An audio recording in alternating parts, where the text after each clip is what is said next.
मधुबन के बाबा, मधुबन के बाबा मुरली वाले, आपका क्या कहना, आपका क्या कहना। ओम शांति। आज 16 मई 2022 के साकार मधुर महावाक्य हैं। बाबा कहते, मीठे बच्चे, तुम ईश्वरीय फैमिली के हो। ईश्वरीय फैमिली का ला है भाई भाई होकर रहना। ब्राह्मण कुल का ला है भाई बहन होकर रहना, इसलिए विकार की दृष्टि हो नहीं सकती। तुम ईश्वरीय फैमिली के हो। ईश्वरीय फैमिली का ला है भाई भाई होकर रहना। ब्राह्मण कुल का ला है भाई बहन होकर रहना, इसलिए विकार की दृष्टि नहीं हो सकती। क्वेश्चन है, ये संगम युग कल्याणकारी युग है कैसे? जवाब है, इसी समय बाप अपने लाडले बच्चों के सम्मुख आते हैं और बाप टीचर सतगुरु का पाठ अभी चलता है। यही कल्याणकारी समय है जब तुम बच्चे बाप की न्यारी मत, जो नर्क को स्वर्ग बनाने की है, सबको सद्गति देने की है, उस श्रीमत को जानते हो और उस पर चलते हो। इसी समय न्यारी मत मिलती है और आप उस पर चलते हो। क्वेश्चन है, तुम्हारा सन्यास सतो प्रधान सन्यास है कैसे? आपका सन्यास सतो प्रधान कैसे है? तुम बुद्धि से पुरानी दुनिया को भूलते हो। तुम इस सन्यास में सिर्फ बाप और वर्षे को याद करते हो, पवित्र बनते हो, परहेज रखते हो, जिससे देवता बन जाते हो। उनका सन्यास हद का है, बेहद का नहीं। गीत है, भोलेनाथ से निराला कोई और नहीं, गोरीनाथ से निराला कोई और नहीं। ओम शांति। पहले पहले बाप बच्चों को समझाते, अपने को आत्मा समझ बाप को याद करो। पहली बात, अपने को आत्मा समझ बाप को याद करो। 5 वर्ष पहले भी बाप ने कहा था, मन मना भव, देह के सब संबंध छोड़ अपने को अशरीरी आत्मा समझो। सब अपने को आत्मा समझते हो। बात कर रहे हैं बाबा, अपने को आत्मा समझते हो। अपने को कोई परमात्मा तो नहीं समझते। गाते हैं पाप आत्मा, पुण्य आत्मा, महान आत्मा। महान परमात्मा नहीं कहा जाता। आत्मा पवित्र बनती तो शरीर पवित्र मिलता। खाद आत्मा में पड़ती है। बाप बच्चों को युक्ति से समझाते हैं। ये ज़रूर है, आत्मा रूप में हम सब भाई भाई हैं। शरीर के संबंध में आए तो भाई बहन हैं। अब कई युगल बैठे हैं, उनको कहीं कि अपने को भाई बहन समझो तो बिगड़ पड़े। परंतु ये ला समझाया जाता कि हम सब आत्माओं का बाप एक है, तो भाई भाई हो गए। फिर मनुष्य तन में आते हैं तो प्रजापिता ब्रह्मा द्वारा रचना रचते हैं। जरूर उनकी मुख वंशावली आपस में भाई बहन ठहरे। सब कहते हैं परम पिता परमात्मा, बाप है ही स्वर्ग का रचयिता। हम उनके बच्चे हैं, क्यों ना हम स्वर्ग के मालिक बने। बाप स्वर्ग का रचयिता है, हम उनके बच्चे हैं, क्यों ना हम स्वर्ग के मालिक बने। परंतु स्वर्ग तो होता ही है सतयुग में। ऐसे नहीं बाप कोई नई सृष्टि आकर रचते हैं। बाप तो आकर पुरानी को नया बनाते हैं, अर्थात विश्व को बदलते हैं। जरूर बाप यहाँ आया है, भारत को स्वर्ग का वर्षा दिया है। उसका यादगार सोमनाथ का मंदिर सबसे बड़ा बनाया। बरोबर भारत में एक देवी देवता धर्म था और कोई धर्म नहीं था, और बाद में वृद्धि हुए। जरूर बाकी सब आत्माएं निर्वाण धाम में बाप के पास रहेंगी। भारतवासी जीवन मुक्त थे, सूर्यवंशी घराने में थे, अब जीवन बंध में है। जनक का भी मिसाल है कि उसको सेकंड में जीवन मुक्ति मिली। जीवन मुक्त सारे स्वर्ग को कहेंगे। फिर बाकी उन्होंने जिन्होंने मेहनत की उतना ऊंच पद पाया। जीवन मुक्त तो सबको कहेंगे, तो जरूर मुक्ति जीवन मुक्ति दाता एक सतगुरु होना चाहिए। मुक्ति और जीवन मुक्ति दाता एक सतगुरु होना चाहिए, परंतु ये किसी को पता नहीं। अभी सब माया के बंधन में हैं। कहा जाता ईश्वर की गतमत न्यारी है, उनकी है श्रीमत। वो आते हैं जरूर, पिछाड़ी में सब कहेंगे ओहो प्रभु तेरी लीला। तुम अब कह रहे हो, ओहो प्रभु, तेरे इस नर्क को स्वर्ग बनाने की गत बड़ी न्यारी है। तुम जानते हो, फिर से हम सहज राजयोग सीख रहे हैं। कल्प पहले भी संगम पर सिखाया होगा। बाप खुद कहते, लाडले बच्चे, मैं तुम बच्चों के सम्मुख आता हूँ। वह सुप्रीम बाप भी हैं, सुप्रीम टीचर भी हैं, नॉलेज देते हैं और कोई भी सृष्टि चक्र की नॉलेज दे ना सके। इस सृष्टि चक्र के आदि मध्य अंत व हिस्ट्री ज्योग्राफी को कोई भी नहीं जानते। परम पिता परमात्मा स्थापना और विनाश का कार्य कैसे कराते हैं? निराकार परमात्मा स्वर्ग की स्थापना, पुरानी दुनिया के विनाश का कार्य कैसे कराते, कोई भी नहीं जानते। तुम बच्चे अब जान गए हो। मनुष्य से देवता किए करत न लागी वार, ये महिमा उनकी है। मूत पुलिति कपड़ धोए। अब अपने से हर एक पूछे, हम पवित्र हैं या मूत पुलिति हैं? अकाल तख्त है ना? अकाल मूर्त उनका तख्त कहाँ है? वो तो जरूर परम धाम अथवा ब्रह्म महातत्व है। हम आत्माएं भी वहाँ रहती हैं, उनको भी अकाल तख्त कहा जाता है। वहाँ कोई आ ना सके, उस स्वीट होम में हम रहते हैं। बाबा भी वहाँ रहता है, बाकी वहाँ कोई तख्त व कुर्सियाँ आदि रहने के लिए नहीं हैं।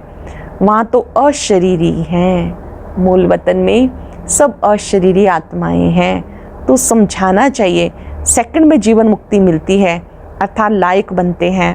बाबा कहते, शिव बाबा को याद करो, विष्णुपुरी को याद करो। शिव बाबा को याद करो, विष्णुपुरी स्वर्ग को याद करो। अब तुम ब्रह्मापुरी में बैठे हो, ब्रह्मा की संतान हो, शिव बाबा के बच्चे हो। अगर अपने को भाई बहन नहीं समझेंगे तो काम विकार में चले जाएंगे। यह ईश्वरीय फैमिली, पहले तुम बैठे हो, दादा भी है, बाबा भी है और तुम उनके बच्चे हो, तो तुम शिव बाबा की ब्रह्मा द्वारा संतान हो, शिव के पोतरे ठहरे। फिर मनुष्य तन में तो बहन भाई हुए। इस समय तुम बहन भाई प्रैक्टिकल में हो। ये ब्राह्मणों का कुल है, ये बुद्धि से समझने की बात है। ये ब्राह्मणों का परिवार है, बुद्धि से समझने की बात है। जीवन मुक्ति भी सेकंड में मिलती है, बाकी मर्तबे तो बहुत हैं। वहाँ दुख देने वाली माया होती नहीं। ऐसे नहीं कि सतयुग से लेकर कलयुग तक रावण को जलाते रहेंगे, जो कहते परंपरा से जलाते आते, ये असंभव। स्वर्ग में असुर कहाँ से आए? बाबा ने कहा ये आसुरी संप्रदाय है। फिर उनका नाम रख दिया अकासुर बकासुर। कहते कृष्ण ने गाय चराई, ये भी पार्ट चला। शिव बाबा की गाय तुम ठहरी। शिव बाबा सबको ज्ञान घास खिलाते हैं। घास खिलाने वाला, परवरिश करने वाला वह है। मनुष्य मंदिरों में जाकर देवताओं की महिमा गाते हैं, आप सर्वगुण संपन्न, हम नीच पापी हैं। अपने को देवता कह ना सके, हिंदू कह देते। असल नाम भारत है। गीता में है यदा यदा ही धर्मस्य। गीता में हिंदुस्तान तो नहीं कहा है, यह है भगवान वाच। भगवान एक निराकार है जिसको सब जानते हैं। स्वर्ग में सब दैवी गुणों वाले मनुष्य हैं, उनको ही 84 जन्म लेने हैं, तो जरूर स्वर्ग से नरक में आएंगे। आपे पूज्य, आपे पुजारी, उसका भी अर्थ होगा ना। नंबर 1 पूज्य श्री कृष्ण है। किशोर अवस्था को सतो प्रधान कहा जाता, बाल अवस्था को सतो, युवा है रजो, वृद्ध है तमो। बाल अवस्था को सतो, युवा है रजो, वृद्ध है तमो। सृष्टि भी सतो रजो तमो होती है। कलयुग के बाद फिर सतयुग आना चाहिए। बाबा आते हैं संगम पर, शिव बाबा आते हैं संगम पर। यह मोस्ट कल्याणकारी युग, ऐसा युग कोई हो नहीं सकता। सतयुग से त्रेता में आए उसको कल्याणकारी नहीं कहेंगे, क्योंकि 2 कला कम हुई तो उसको कल्याणकारी युग कैसे कहेंगे। फिर द्वापर में आएंगे तो और कला कमती होती जाएंगी, तो ये कल्याणकारी युग नहीं रहा, कल्याणकारी संगम युग है। जबकि बाप खास भारत को, आम सब को गति सदगति देते हैं। अब तुम स्वर्ग के लिए पुरुषार्थ कर रहे हो। बाबा कहते हैं ये देवी देवता धर्म ही सुख देने वाला है। तुम अपने धर्म को भूल गए, तब और धर्मों में घुस जाते। वास्तव में तुम्हारा धर्म सबसे ऊंचा है। अब फिर तुम वही राजयोग सीख रहे हो, तो श्रीमत पे चलना है। फिर से राजयोग सीख रहे हो, बाबा की श्रीमत पे चलना है। बाकी सब है आसुरी रावण मत पर, सब में 5 विकार हैं। उसमें भी पहला है अशुद्ध अहंकार। बाबा कहते देह अहंकार छोड़, देही अभिमानी बनो, अशरीरी भव। तुम मुझ बाप को भूल गए, ये भी भूल भुलैया का खेल है। देह समझना, बाबा को भूल जाना, ये भूल भुलैया का खेल है। कई फिर कहते हैं नीचे गिरना ही है तो पुरुषार्थ क्यों करें। अरे पुरुषार्थ नहीं करेंगे तो स्वर्ग की राजाई कैसे मिलेगी। ड्रामा को भी समझना है। ये एक ही सृष्टि है जिसका चक्र फिरता रहता है। सतयुग आदि सत्य है भी सत्य, हो से भी सत्य। कहते वर्ल्ड की हिस्ट्री ज्योग्राफी रिपीट होती है तो कब शुरू होगी, कैसे रिपीट होगी, उसके लिए तुम पुरुषार्थ करते हो। बाबा कहते फिर से तुम्हें मैं राजयोग सिखाने आया हूँ, तुम भी सीखते हो। राजाई स्थापन होगी, यादव कौरव खत्म हो गए और जय जयकार हो गई। फिर मुक्ति, जीवन मुक्ति के दरवाजे खुल जाते, नहीं तो तब तक रास्ता बंद रहता। जब लड़ाई लगती है तब गेट खुलता है। बाबा आकर गाइड बनकर ले जाते हैं, लिबरेटर भी है, माया के फंदे से छुड़ाते हैं। गुरुओं की जंजीरों में बहुत फंसे हुए हैं, बहुत डरते हैं, कहाँ गुरु की आज्ञा ना मानी तो कुछ श्राप ना मिल जाए। अरे आज्ञा तो तुम मानते ही कहाँ हो। वह निर्विकारी पवित्र और तुम विकारी अपवित्र। गुरु में मनुष्यों की कितनी भावना रहती है, क्या करते हैं कुछ पता नहीं। भक्ति मार्ग का प्रभाव है। अब तुम समझो सयाने बने हो, जानते हो ब्रह्मा विष्णु शंकर सूक्ष्म वतनवासी हैं। उसमें भी ब्रह्मा सो विष्णु का पार्ट यहाँ है। शंकर को यहाँ आने की दरकार नहीं। यहाँ है जगत अम्बा, जगत पिता और तुम बच्चे। फिर इतनी भुजा वाली देवियाँ आदि कितना बैठ बनाते हैं, अथाह चित्र हैं। ये सब है चित्र भक्ति मार्ग के लिए। मनुष्य मनुष्य ही हैं। राधे कृष्ण आदि को भी 4 भुजाएं दे देते। दीपमाला में महालक्ष्मी की पूजा करते। वह 2 भुजा लक्ष्मी की, 2 भुजा नारायण की, इसलिए दोनों की पूजा होती है कंबाइंड रूप में। ये प्रवृत्ति मार्ग है और कुछ है नहीं। काली की जीभ कैसी दिखाते, कृष्ण को भी काला बना दिया। वाम मार्ग में जाने के कारण काली हो जाती। फिर ज्ञान चिता पर बैठने से गोरे बन जाते हैं। ज्ञान चिता पर बैठते हैं, गोरे बन जाते हैं। जगदम्बा ऐसी मीठी मम्मा, सबकी मनोकामना पूर्ण करने वाली, उसकी मूर्ति को भी काला बना दिया। कितनी देवियां बनाते हैं, पूजा करके समुद्र में डुबो देते हैं। तो ये गुड़ियों की पूजा हुई ना। बाबा कहते सब ड्रामा में नूंद है, फिर भी होगा। ये सब ड्रामा में नूंद है, फिर भी होगा। भक्ति मार्ग का बड़ा विस्तार है। कितने मंदिर, कितने चित्र, शास्त्र आदि हैं, बात मत पूछो।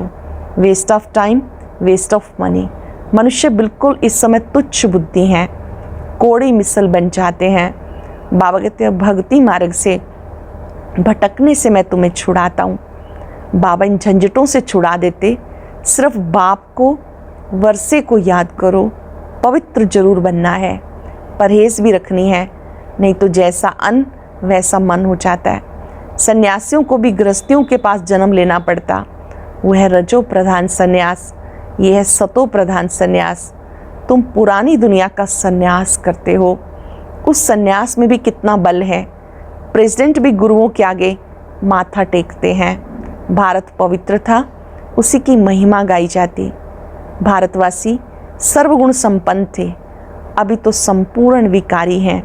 देवताओं के मंदिर में जाते हैं, जरूर धर्म के होंगे। गुरु नानक के मंदिर में जाते, जरूर सिख धर्म के होंगे ना। परंतु ये सब अपने को देवता धर्म के कहला नहीं सकते, क्योंकि पवित्र नहीं है। अब बाबा कहते फिर से मैं शिवालय बनाने के लिए आया हूँ। स्वर्ग में सिर्फ देवी देवता ही रहते हैं। ये ज्ञान फिर प्रायलोप हो जाता। गीता रामायण आदि सब खत्म होने वाले हैं। ड्रामानुसार फिर अपने समय पर निकलेंगे। कितनी समझने की बातें हैं। ये पाठशाला है मनुष्य से देवता बनने की, परंतु मनुष्य मनुष्य की सदगति कदाचित नहीं कर सकते। अल्पकाल का सुख सब एक दो को देते रहते। यहाँ है अल्पकाल का सुख, बाकी दुख ही दुख। सत्युग में दुख का नाम नहीं, नाम ही है स्वर्ग सुख धाम। स्वर्ग का नाम कितना माला है। बाबा कहते भले ग्रस्त व्यवहार में रहो, परंतु इस अंतिम जन्म बाबा से प्रतिज्ञा करनी है, बाबा मैं आपका बच्चा हूँ, ये अंतिम जन्म जरूर पवित्र बन पवित्र दुनिया का वर्षा लूँगा। ये अंतिम जन्म है, पवित्र बनकर पवित्र दुनिया का वर्षा लूँगा। बाप को याद करना बहुत सहज है। अच्छा, मीठे मीठे सिक्के लदे बच्चों प्रति माता पिता बाप दादा का याद प्यार गुड मॉर्निंग। रूहानी बाप की रूहानी बच्चों को नमस्ते। रूहानी बच्चों की रूहानी बाप दादा को नमस्ते, गुड मॉर्निंग, शुक्रिया बाबा, शुक्रिया। धारणा के लिए सार। पहली पॉइंट है, देह अहंकार को छोड़ देही अभिमानी बनना है। देह अहंकार को छोड़ देही अभिमानी आत्म अभिमानी बनना है। अशरीरी बनने का अभ्यास करना है। ड्रामा को यथार्थ रीति समझकर पुरुषार्थ करना है। ड्रामा में होगा तो करेंगे ऐसा सोचकर पुरुषार्थहीन नहीं बनना है। वरदान है, संगम युग के महत्व को जान श्रेष्ठ प्रारब्ध बनाने वाले तीव्र पुरुषार्थी भव। संगम युग के महत्व को जान श्रेष्ठ प्रारब्ध बनाने वाले तीव्र पुरुषार्थी भव। संगम युग छोटा सा युग है। अंडरलाइन करेंगे क्या होता है इस छोटे से युग में। इस युग में बाप के साथ का अनुभव होता है।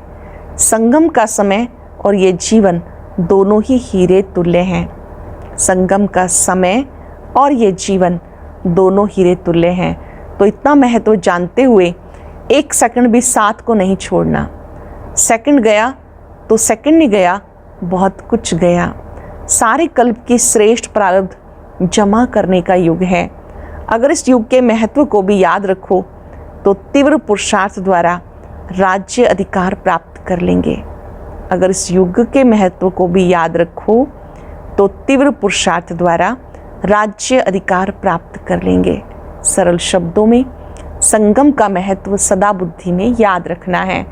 संगम के समय पर संगम का समय और ये जीवन दोनों ही हीरे तुल्य हैं। एक सेकंड गंवाना अर्थात एक वर्ष गंवाना, इस हिसाब को बुद्धि में रखना है। स्लोगन है, सर्व को स्नेह सहयोग देना ही विश्व सेवाधारी बनना है।